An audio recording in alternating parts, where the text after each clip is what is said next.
Hey Leute, was geht ab? Vamos lá então? Mais um dia na quarentena, hã?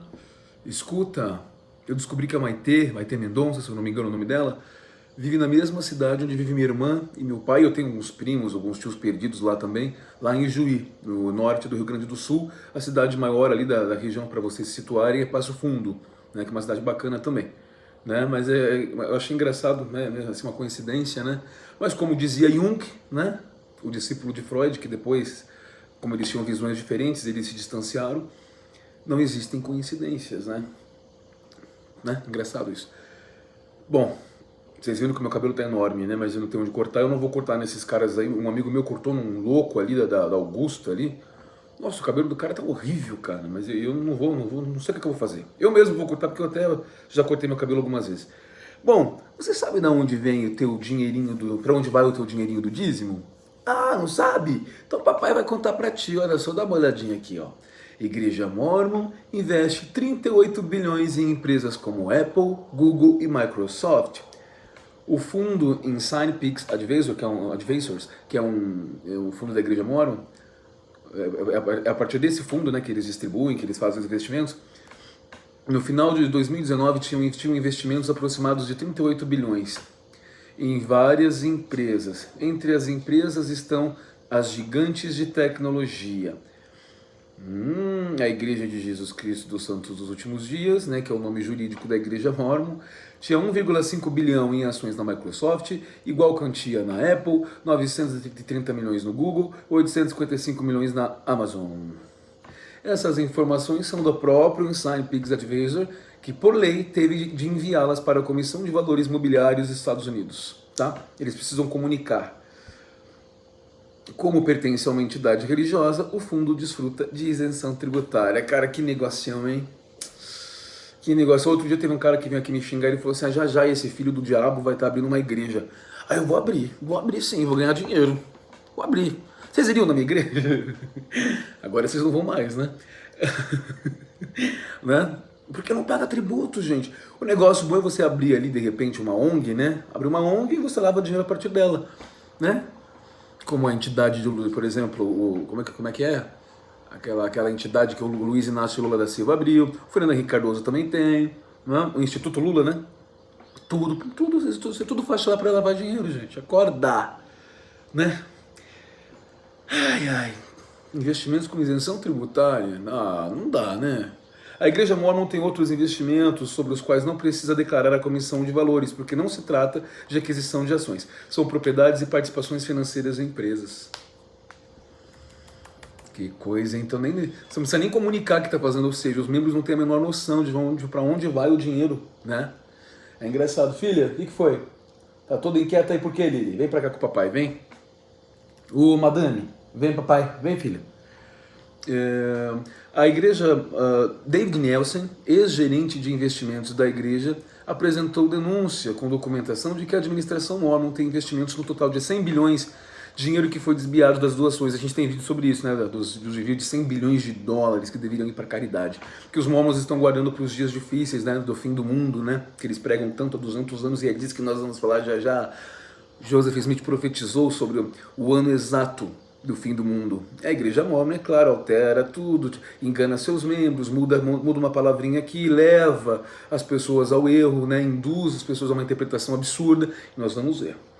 Já já a gente vai falar sobre isso. Como a gente já fez muitos vídeos sobre essa questão, né, dos investimentos, dos desvios, e que efetivamente a seita Mormon é uma organização com fins lucrativos, né, visa efetivamente o lucro, não é verdade? Enquanto você, pobre, coitado, miserável, que vive numa periferia por aí, né, numa cidadezinha, sei lá onde, e muitas vezes não tem dinheiro para fazer porcaria nenhuma, aquela viagem que você gostaria de ir, aquele lugar que você gostaria de conhecer, se você economizasse 10% do teu dízimo, quem sabe uma vez por ano você não ia fazer uma boa viagem ali. Você está aí aguardando as bênçãos do céu, né? E eu aqui, da minha parte, continuo esperando o dia em que os humilhados serão exaltados. Será que vai acontecer? E eu faço caretas, aí quando o vídeo sobe lá, o YouTube parece que faz de propósito, pega as minhas piores expressões, eu fico sempre com uma cara de louco, né? Eu tenho cara de louco mesmo, mas se daí também, não tô nem aí. Mas vamos lá. Então eles dizem, né, que esses fundos são para os dias difíceis, né? E que futuro é esse que eles tantos falam? Tem mais uma notícia aqui também sobre esse assunto. Eu separei para a gente conversar rapidinho sobre isso. Igreja Mórmon destina apenas 0,7% de sua receita à caridade. A igreja ajuda todo mundo, nós temos o maior programa de caridade do planeta Terra, não é isso que eles dizem?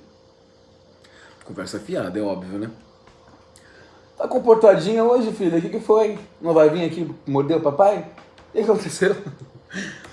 Olha aqui, ó. A Igreja Mórmon destinou desde 1985 a 2008, tá? Já são dados que compreendem esse lapso de tempo. $1 bilhão durante esses anos de 85 a 2008. Então dá 15, 23 anos, correto? Apenas $1 bilhão, parece muita coisa, mas para quem fatura 7, 8 bilhões de dólares por ano apenas com dízimo, fora todas as empresas, é uma mixaria, né?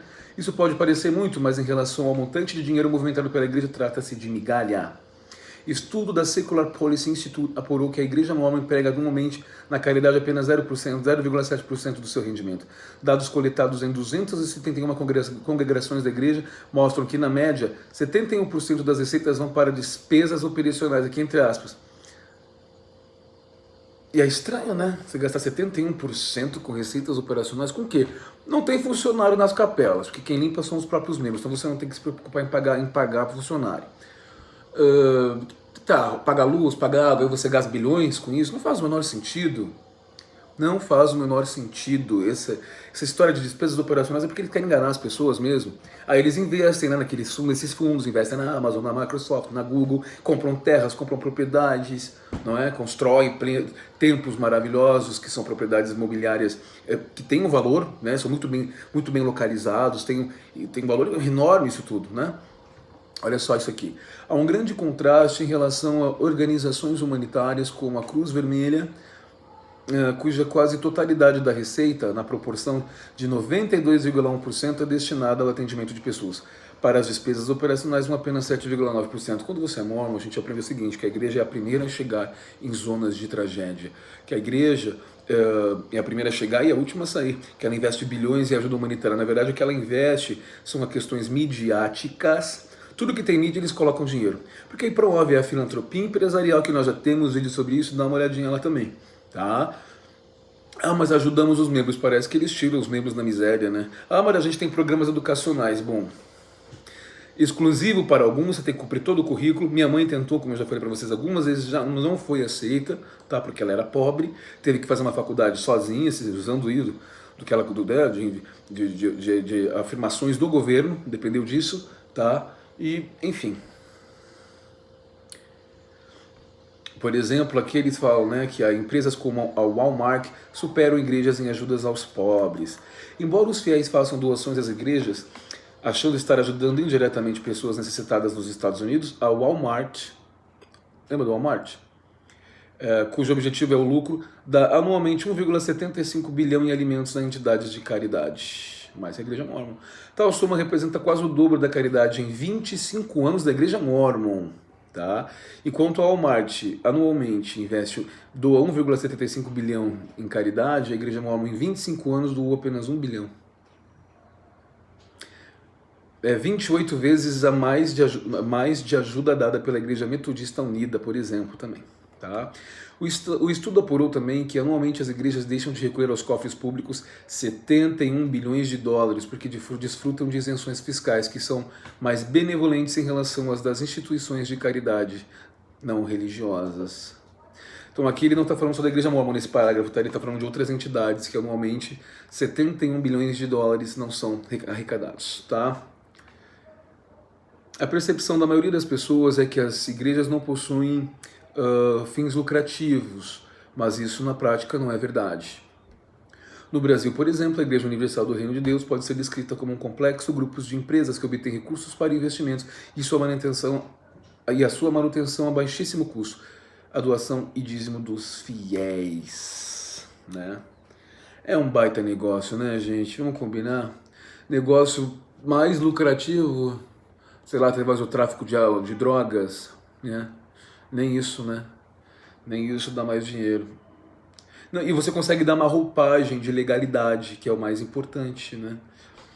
Eu quero falar com você sobre as profecias não cumpridas do profeta, do ilustríssimo Joseph Smith.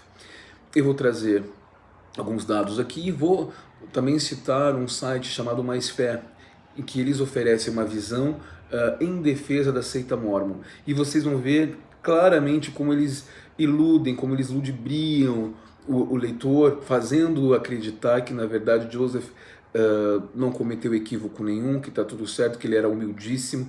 E nós vamos aqui contestar e contender com isso, tá bom? Vamos lá. Profecias sobre Jesus retornar em 56 anos. A gente vai começar por esse site, depois a gente vai ver outros, tá? Aqui entre aspas, né? É uma passagem de History of the Church, volume 2, página 189. Aqui tem um contexto, né? Entre aspas aqui. O profeta Smith declarou então que a reunião havia sido convocada, né? Eram pessoas reunidas ali, porque Deus tinha ordenado a ele. E aí ele foi feito conhecido por visão e pelo Espírito Santo. E então, ele então deu uma relação de algumas das circunstâncias que rodearam-nos enquanto caminhávamos para Zion, né? Sião deles. Nossas provações, sofrimentos, e disse que Deus tinha projetado isso tudo isso por nada. E disse que Deus não tinha projetado tudo isso por nada, mas ele tinha em lembrança ainda, e era a vontade de Deus, que aqueles que foram para Sião com a determinação de dar a vida se necessário, devem ser ordenados para o ministério, e sair e podar a vinha pela última vez, para a vinda do Senhor, que estava próxima. Em até 56 anos deve-se acabar a cena. Tá? Então ele profetizou isso no século XIX, a gente sabe que já estamos no século XXI e porcaria nenhuma aconteceu, né? Aqui, esse contexto aqui é a questão dos pioneiros, as pessoas deixaram suas terras, deixaram suas propriedades, venderam tudo, né? Joseph Smith abriu um banco, o Banco de Kirtland. Na igreja mormon eles viviam indo de lado migrando de lado para lado, porque as pessoas não apoiavam as doutrinas deles, então eles se dizem perseguidos eternamente, né? Claro, eles praticavam uma série eles tinham uma série de práticas ilegais. A poligamia mormon é um absurdo até hoje o que eles fazem, né? Então isso é a herança de Joseph Smith, do profeta mormon, esse santo homem, né? Não temos nada a ver com isso, nós já banimos, né? Lá em cima a orgia vai ser boa, não é? Quando vocês foram pro reino celestial, o macho, né? O macho vai se dar bem, porque ele vai poder pegar as fêmeas todas. E as mulheres ficam em casa lá bonitinhas, comportadinhas e submissas, né? Que é assim que tem que ser, não é verdade? Mormon adora isso, coisa boa, hein? Vou virar mormon de novo, né? Ficar lá, surubão no céu, vamos combinar? Te catar, cara. Só de falar isso eu fico tão indignado. Vocês sabem que eu briguei com um cara. Pior é que ele é gaúcho e gremista como eu. E a gente fez as pazes depois. Eu falei um monte de besteira, ele me xingou também. E é legal porque a gente conseguiu entrar num consenso ali. Eu falei, olha, deixa pra lá, né? Ele falou, não, eu tô errado te chamando de fraco, porque você foi lá, fez isso, fez aquilo. Né? Cada um na sua, né, gente? Só que a gente também precisa contestar as coisas com fatos. A gente não contesta nada na vida, a gente contesta com fé. Porque eu creio. Convicção pessoal é subjetiva, esse problema é teu. Agora eu estou falando de fatos, estou falando de história, estou falando de documentos. É completamente diferente, não é? Aí tem uma profecia que ele fez que o templo seria construído em Missouri, ainda em sua geração, né? E eles acabaram sendo expulsos do condado de Jackson em 1833. E não conseguiram, né? E não conseguiram construir o templo, como dizia a profecia de Smith. Todas as nações se envolverão na Guerra Civil Americana. A profecia dele também. E não aconteceu. Isso está em Doutrina e Convênios 87.1.3, que é um livro mormon, tá? Já disse para vocês que a Bíblia, na hierarquia de escrituras mormons, ela está atrás, né, do livro dos mormons, de Doutrina e Convênios, que eles chamam de revelações modernas que o Joseph Smith teve. Tá bom, então. Tá. Profecia de que a terra iria tremer e o sol se esconder em pouco tempo. Ele disse pouco tempo, olha lá. Pois em pouco tempo a terra estremecerá e cambaleará de um lado para outro, como um homem embriagado. E o sol esconderá sua face e recusará sua luz. E a luz será banhada em sangue. Você vê como eles vão assustando a pessoa, né? E as estrelas tornar-se-ão muito zangadas e lançar-se-ão para baixo, como o figo cai de uma figueira. Engraçado esse tom profético que ele usa, né? Como esses bandidos, esses crápulas, usam esse tom e as pessoas aceitam, né? Não, o Messias.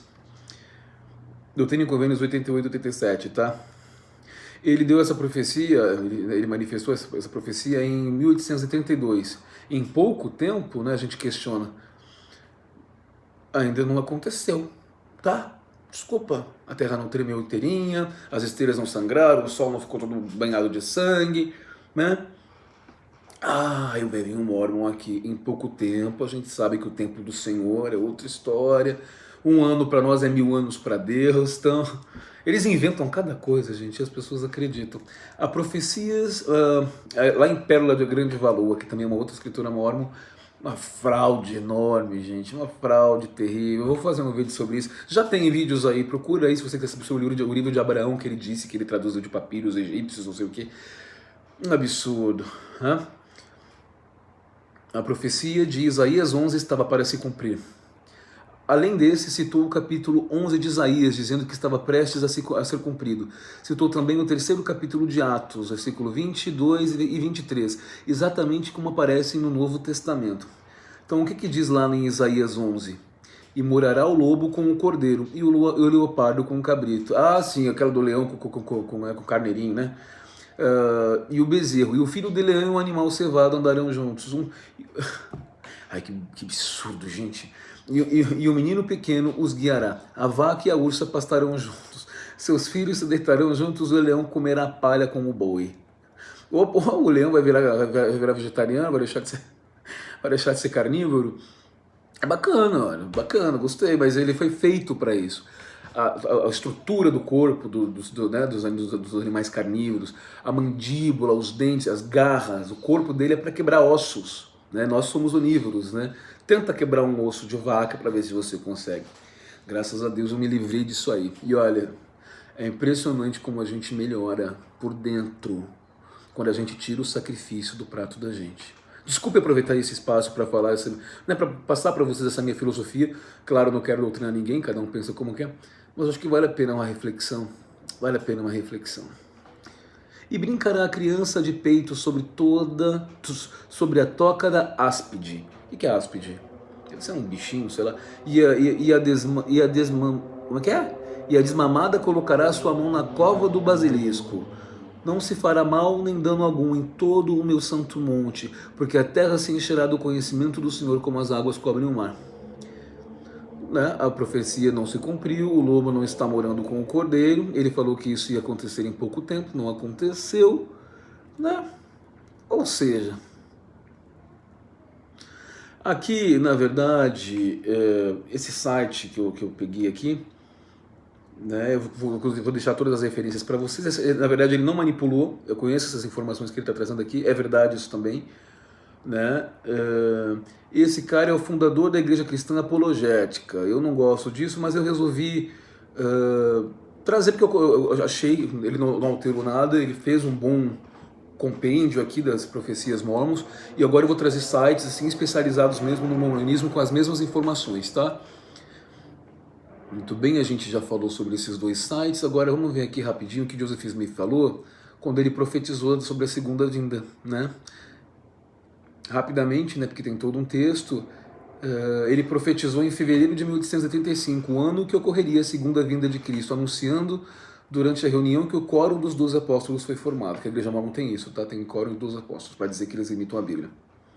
Então aqui rapidamente uma passagem que ele diz assim: era a vontade de Deus que aqueles que foram para Sião, com a determinação de dar a vida se necessário, devessem ser ordenados para o ministério. É interessante você ter que dar a sua vida, né? Aquilo tem que estar acima de tudo. E o mormonismo é assim até hoje. O mormonismo não é parte da sua vida, ele é o centro da tua vida, ele é o centro das tuas decisões, ele é o norte para tudo que você pretende, para todos os teus projetos de vida. Tudo você precisa submeter ao crivo e aprovação da doutrina e dos líderes mormons. Cada passo que você dá. Reflita sobre isso. E 56 anos deveriam encerrar toda a cena. Ele profetizou isso em 1885, mais 56 anos, né? Quanto dá isso? Vamos pular um pouquinho isso aqui.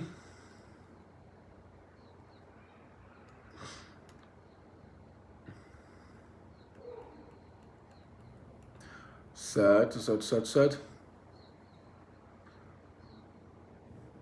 Bom, aqui tem uma passagem. Daí eles estão falando, aí começa a falar assim: Lehman e Johnson, Brigham Young, que foi o segundo profeta Mormon, e Percy Kimball vieram adiante, e as 3 testemunhas impuseram as mãos sobre a cabeça de cada um deles e oraram separadamente. Eles estão lá numa reunião e tal. A bênção de Lehman e Johnson foi em nome de Jesus Cristo, que ele deveria levar as novas de salvação para as nações, línguas e povos, até que os cantos extremos da terra ouçam as notícias, e que ele deveria ser uma testemunha das coisas de Deus para as nações e línguas, e que os santos anjos deveriam visitá-lo ocasionalmente, e que nenhum poder do inimigo deveria impedi-lo de ir adiante e fazer a obra do Senhor, e que ele viveria até que a coligação estivesse completa de acordo com os santos profetas. Tá? Pois é, tem uma bênção aqui dizendo que o Joseph Smith viveria para ver esse dia, né? A segunda vinda de Cristo. E ele será como Enoque, e sua fé será semelhante à sua, e ele será chamado grande entre todos os seres vivos. Olha lá, sempre acima, né, esses seres especiais. E Satanás tremerá diante dele, e ele verá o Salvador retornar e andar sobre a terra com poder e grande glória.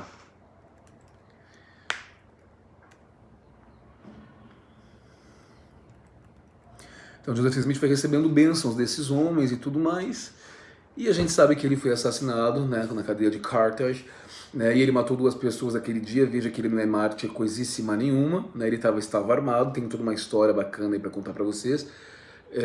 Não era mártir coisíssima nenhuma, Jesus Cristo não reagiu a nada quando foi crucificado, ele sim foi um mártir, né, ele poderia ter fugido, né, não sei, de repente, também não sei, de repente, né, se dava para fugir. E é interessante, a profecia não se cumpriu, Joseph Smith não viu. Eu quero contar uma coisinha para vocês, uma coisinha muito bonitinha.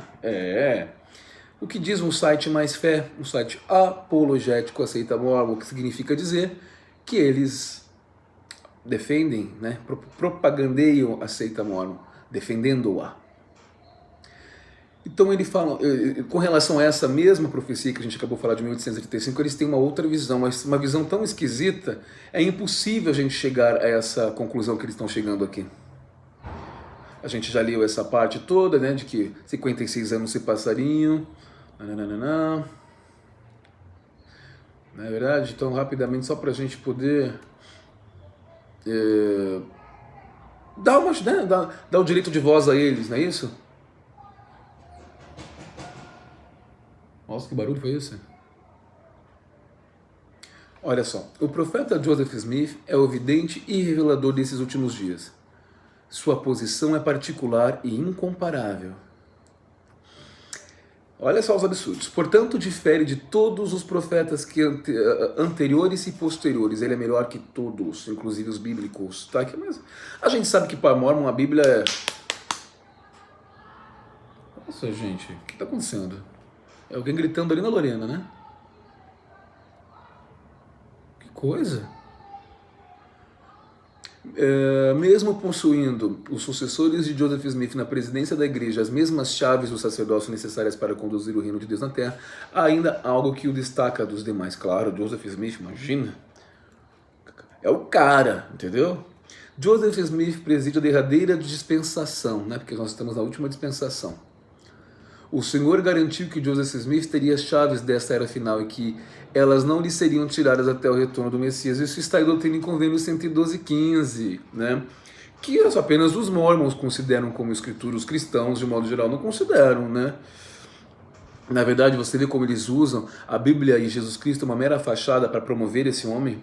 Ele tem um papel diferenciado e ele preside o reino de Deus aqui, ó, mesmo do outro lado do véu, mesmo morto. Ele tem as chaves da última dispensação, ele está acima de todos, né? Você vê que cristianismo bíblico, isso aí, é fachada para promover esse sujeitinho, né? Joseph Smith não poderia ser compreendido com um estudo superficial. Na verdade, tá, tudo bem, é importante a gente ter informação, mas com pouco estudo você constata que nós estamos diante de um louco, de um homem vaidoso, de um mentiroso, de um lunático, não é? Um narcisista, né, por excelência. É preciso ler e ponderar as escrituras. Veja bem, se você alega, você tem que provar. Se você diz que viu alguma coisa, você tem que provar, né? Cadê a prova? Não apresentaram nada, gente, não tem nada, nada, absolutamente nenhum documento que embase o que eles estão dizendo aqui, que esse homem viu, não tem cabimento. Continuo com o desafio, se alguém conhece, biblicamente falando, usando aqui a visão dos cristãos, é claro, alguém que tenha visto Deus e Jesus Cristo, carne e osso sobre si, né, à sua frente, pairando no céu, se alguma outra pessoa viu, por favor, coloque aí. Eu duvido que alguém tenha visto isso, porque isso é um fato antibíblico, né? Joseph, sem dúvida, não compreendeu a extensão e a glória do seu chamado na ocasião da primeira visão em 1820, quando tinha 14 ou 15 anos de idade. Claro que só muito depois ele começou o trabalho de tradução do livro dos Mormons, aí ele resolve abrir uma igreja, tradução, né? Ele resolveu escrever um livro fajuto lá para dizer que Deus falou para ele, né? Então não é por aí um garotinho de 14 anos como ele poderia. Nossa, eu já inventei tanta mentira? Ué? Existe tanta mentira no mundo, né? Vamos lá? A gente mente, faz parte do ser humano. E Hitler, como eu já citei algumas vezes para vocês aqui, disse: quanto maior a mentira, maior é o número de pessoas que acreditam nela. E nós temos aqui destrinchando uma grande farsa. E apesar disso, essa grande farsa vai prosseguir adiante, não tem jeito, mas eles estão perdendo força. Estou sabendo de várias pessoas que frequentavam a seita mormon junto comigo que saíram da organização, cada vez mais. Então, na verdade, eles vão ter que repaginar, eles vão ter que reescrever a história deles, o quanto baixe, para tentar conter. E depois da pandemia, o que vai ter de gente saindo da igreja, e já está saindo, porque a pessoa começa a perceber como é bom ficar com a família, ter paz, ter tranquilidade, sem peso na consciência, sem pressão, né? Vamos lá.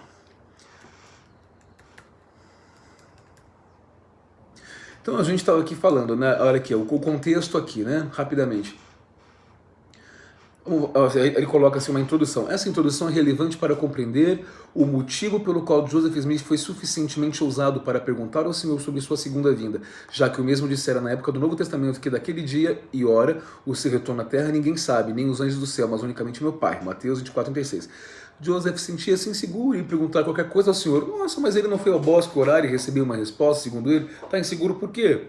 Ele viu, se Deus desceu para ele pode perguntar qualquer coisa para Deus. Ele foi o escolhido de Deus, mas estou inseguro.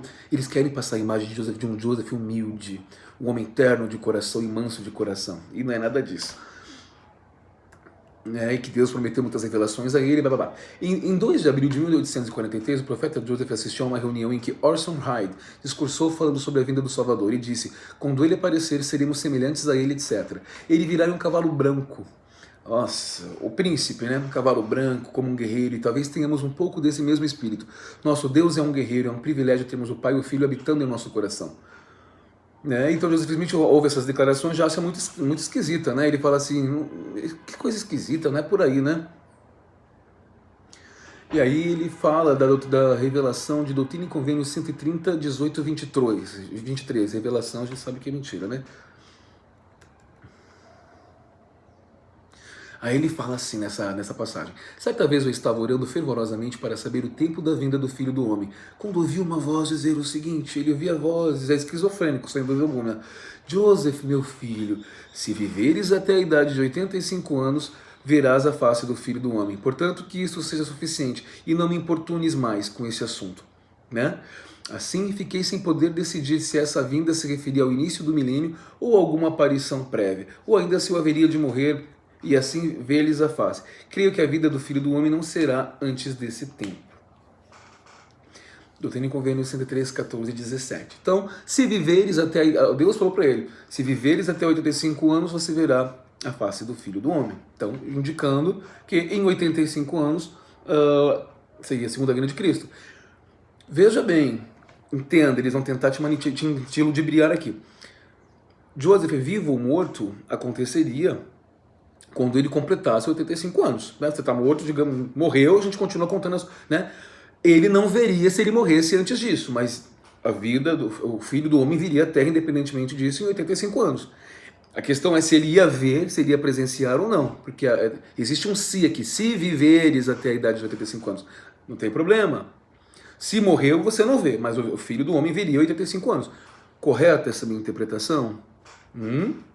Concordam comigo? Se viveres até a idade de 85 anos, verás a face do Filho do Homem. Isso no século XVIII, XIX. Tá? Então, se você morrer, você não vê. Mas, né, em 85 anos, o Filho do Homem viria. Estou correto? né? Eu acho que não dá pra gente desenvolver outra linha de pensamento, mas eles conseguiram. Joseph Smith sabia que a segunda vinda de Jesus Cristo estava próxima. Centenas de passagens de doutrina em convênios, um compêndio de revelações recebidas na maioria dos casos, dizia que a vinda do Senhor estava perto, às portas. Por isso que ele enganou muita gente. Venham para Sião, nas cidades onde eles queriam criar lá a igreja deles e tal, desenvolveram, né? Criar igrejas, erigir templos, etc. Porque agora, vai ser agora, e muita gente abandonou suas casas. Isso aconteceu nas testemunhas de Jeová também, em algumas ocasiões em que eles declararam o fim do mundo está chegando, venham. As pessoas vendiam suas casas, vendiam suas propriedades, caiu na miséria, e o tal do fim do mundo nunca chegou. E eles conseguiram convencer as pessoas de que não foi bem assim que a gente falou. E os testemunhas de Jeová modernos, até hoje, engolem isso aí. O que é a força de uma doutrinação, né, gente? Isso acontece muito na política também. Na época de Joseph Smith, muitas pessoas diziam que Jesus voltaria iminentemente, exatamente. Os restauracionistas, um movimento religioso que a gente já falou, Mormons, Testemunhas de Jeová, Adventistas do Sétimo Dia, e dentre outras denominações, a gente tem vídeo sobre isso, dá uma olhadinha lá. Eles estão analisando, destrinchando a passagem. Então, certa vez ele orou, mas orou fervorosamente. Aí está um tipo de fé que se assemelha ao do irmão de Jared. Jared é um personagem do livro dos Mormons, então não interessa para nós aqui, porque é tudo conversa fiada, é tudo fictício, tá? No sentido de que a vontade do pedinte é revestida de um poder tal que o Senhor é impelido a responder. O cara tinha tanta fé que Deus... Eu rezei tanto naquela igreja dos Mormons, faz tanto para a resposta de tanta coisa, eu nunca vi nada, nunca vi espírito nenhum, nunca senti ardência no peito, nunca vi porra nenhuma disso aí, desculpa a expressão, nunca. Mas, enfim, né? Mas vai saber. A resposta carinhosa do Senhor fica evidente logo na primeira palavra. Joseph, o Senhor o conhecia pelo nome. E em seguida, meu filho. Há amor intrínseco na resposta. Eles vão te enganando, então eles estão, né? Eles estão pegando a passagem que ele diz que Deus respondeu, Joseph, meu filho. Aí eles te dizem, olha como o Senhor ama os seus filhos. Há amor intrínseco na resposta. Se viveres, olha aí, é uma expressão condicional, não é isso?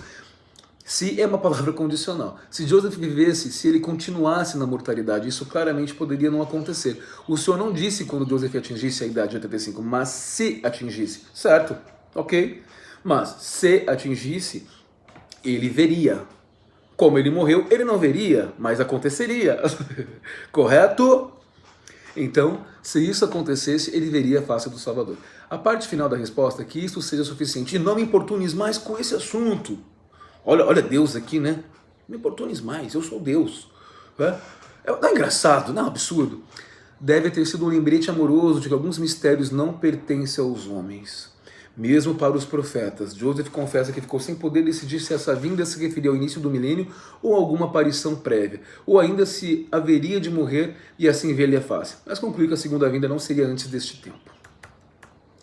Se o Salvador tivesse voltado no ano em que Joseph completasse 85 anos, ele o faria em 1890, tá? Evidentemente, o Senhor não voltou nesta data. Nem mesmo Joseph viveu até o ano de 1890, já que foi injusta e brutalmente assassinado em 1844. Essas rebeliões, esses levantes, né, das pessoas, das comunidades, né, locais, acontecem até hoje. As pessoas ficam indignadas e pegam armas, né? Partem realmente fazer justiça com as próprias mãos, mas entenda que ele violou regras muito sensíveis da cultura norte-americana do século XIX. Ele era uma pessoa completamente despudorada, ele não tinha o menor senso, né, de ética, ele explorava pessoas, ele mentia para pessoas, ele estuprava mulheres, ele transava com adolescentes. Através dele nós temos até hoje a FLDS, que pegou as ideias de Joseph Smith, que é considerado profeta para eles, e manteve, e deram sequência, deram segmento, né? Então, claro que eles invadiram a pequena cadeia de Carthage para assassiná-lo, mas ele estava armado, né? Ele reagiu, né? Ele se defendeu, ele estava muito amedrontado, na verdade. Claro que ele deveria ser julgado, né? Como qualquer pessoa normal, um direito a um julgamento, mas não foi o que aconteceu.